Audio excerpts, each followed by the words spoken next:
Welcome to our Great Basin seasonal outlook for July through October. Over the last 30 days, we've seen warm conditions across much of the Great Basin, but in reality, we've seen periods of hot temperatures and also periods of cooler temperatures, especially over the northern two-thirds of the region, as we've seen strong cold fronts move through the Great Basin over the last month, which has also brought us some very windy conditions, which is very significant, especially for the time of year. Precipitation has been well below normal over southern and western sides of the Great Basin and in parts of central areas, and has been above normal, especially across Idaho and Wyoming, where these storm systems continue to target over the last 30 to 60 days. We also saw some wetter conditions earlier in June over parts of eastern Utah. Looking at the precipitation since the beginning of the water year, back to October 2019, and the only significantly above normal precipitation has occurred over far southern areas of the Great Basin, which was a combination of precipitation that occurred back in November and December, and also again in the spring. Further north, we've seen near normal precipitation over central and western Idaho into Wyoming, and these areas have also continued to see some precipitation here over the last 30 to 60 days. Otherwise, across the rest of Nevada and Utah and southern Idaho, we've seen below normal precipitation since the beginning of the water year. This is significant in the fact that we did not see, obviously, the snowpack reach down into the lower elevations to compact much of the carryover fuels, and also we did not see much precipitation in the higher elevations to give us much of a snowpack this year. So we will see these conditions affect fire behavior as we go through the next couple of months. However, also to consider is the precipitation going into last fire season, because this was responsible for our carryover fine fuels that we're seeing contribute to fire behavior earlier this year. So our main areas of carryover are over parts of western and northern Nevada, also over parts of Utah and into southern Idaho. The only areas that we've seen new growth this year that has been more significant has been over southern areas of the Great Basin that saw above normal precipitation. Looking at our large fire activity as of the end of June, and you can see we have several large fires across the southern half of the Great Basin with very quiet conditions further north. Looking at some of our soil moisture anomaly maps, you can see very dry conditions over western and eastern Nevada and over into much of Utah. These conditions will remain on the drier side going into the next couple of weeks, heading into the first half of July. However, we have much higher soil moistures further north where we continue to see cooler weather and precipitation move across northern areas of the Great Basin. So going along with these drier conditions we've seen, looking at our evaporative demand drought index, which is a little bit more indicative of short-term changes in drought, you can see we have significant drought over parts of Utah into southern and western Nevada. How this compares to our drought monitor, which is a little bit better picture of a longer-term drought, you can see we still have the severe to extreme drought over parts of Utah and more moderate to severe drought over northern Nevada and even further north into parts of Idaho. These drought conditions are expected to continue, especially over Nevada and Utah during the coming months, but we may see some relief near the Colorado and Arizona borders depending on the monsoon. Looking at some of our current ERC charts, first up north where we've seen the cooler and wetter conditions, we have ERCs obviously well below normal as those areas continue to get hit with colder temperatures and precipitation. However, we will see that change as we see drier weather start to return as we move through July. In the far south, it's really representative of the southern half of the Great Basin. We are seeing above normal ERCs, generally region-wide over the southern half of the area, and some areas will start approaching records, especially as we go into the first 2 weeks of July, which are expected to be on the dry side.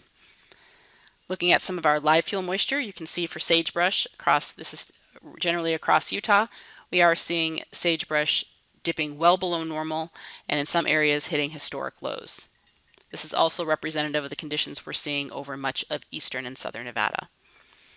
Looking at our 10-hour fuel moisture, which is more representative of our fine fuels, you can see obviously the very dry conditions over the southern areas of the basin. However, we did have a cold front move through late in June, bringing us much colder temperatures and significant precipitation to northern areas, and even some snowfall to parts of the higher terrain of central and eastern Idaho. So therefore, we have seen a significant increase in our fuel moisture. We are seeing those conditions as well with the 100-hour fuel moistures in the north, with still very dry and critical conditions over the southern half of the basin, and similar conditions in our 1,000-hour fuels. And this is very significant because some of our higher terrain, we are seeing some larger fires in the south that have been in some of our higher elevation sites.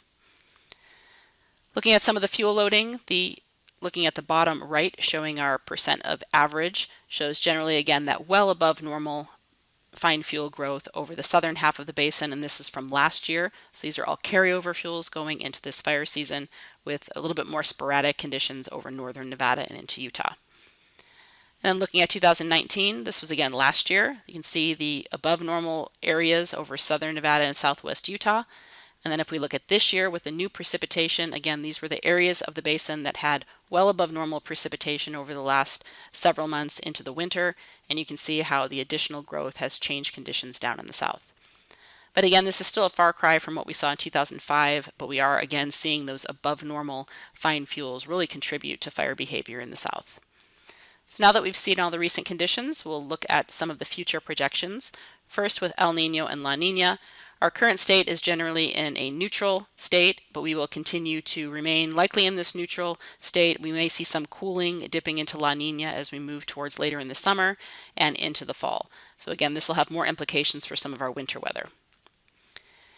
Now looking at some of our outlooks, this is the 8 to 14 day outlook put out by the Climate Prediction Center. This is for July 8th through July 14th. So again, the first half of the month showing cooler conditions, possibly in the north, but again, a very dry signature, especially over the eastern half of the Great Basin. And again, this is indicative of the delay of the monsoon that we are expecting. So we likely won't see any significant moisture across Utah, the Arizona Strip, or southern Nevada for the next couple of weeks. Now looking at some of our monthly outlooks, again for July, the image on the left, temperature in the top row and precipitation in the bottom. This above normal precipitation will likely be the second half of July. Really towards the half of the month is where we should start to see some of the deeper moisture from the monsoon start to work its way up into Utah. But for the first half of the month, we'll continue with very hot and dry conditions.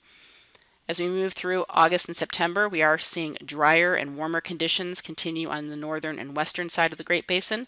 So this is where we will expect our fire activity to remain higher, and we will again see some of that moisture working its way up into parts of southern and eastern Utah as we move through the summer. So we will see some conditions start to quiet down as we move later in the summer, which would be about normal as those monsoon areas really start to pick up. As we move into October, we could see some cooler conditions, but really still some dry conditions over western and northern areas of the Great Basin. This type of pattern would lead us to believe we'll likely see stronger cold fronts move through, so we could see a very windy early start to our fall. So that'll be the one thing we'll be watching towards the end of the season. So now putting everything together, here are our outlooks for the next 4 months. For July, a pretty large area of above normal, especially across Nevada, Utah, and the Arizona Strip. We might see that above normal fire potential start to rise up into southern Idaho and generally the lower elevations, but it will take some time before that dries out, so that'll be later in July. And then the first half of July, expecting those above normal conditions for fire potential across Utah, but we should start to see that fire potential drop as we move later in the month and that monsoon moisture finally works its way north. As we move into August, we'll see again more normal conditions for Utah as that moisture works north and that above normal fire potential really expand to the north and west on the drier side. And then into September, we are expecting that above normal fire potential to continue. Again, we're not seeing a whole lot of signature of wetter conditions, especially over western and northern Nevada. We'll have to watch central Idaho. And by October, we are expecting normal conditions at the present time, but we will continue to watch the September-October time period to see if we are expecting those drier cold fronts to bring a windier fall, which with our carryover fuels in some of our lower elevations and then in areas that don't get moisture throughout the summer, that would be a big concern. So that concludes our briefing for this month. Check back next month for the latest updates.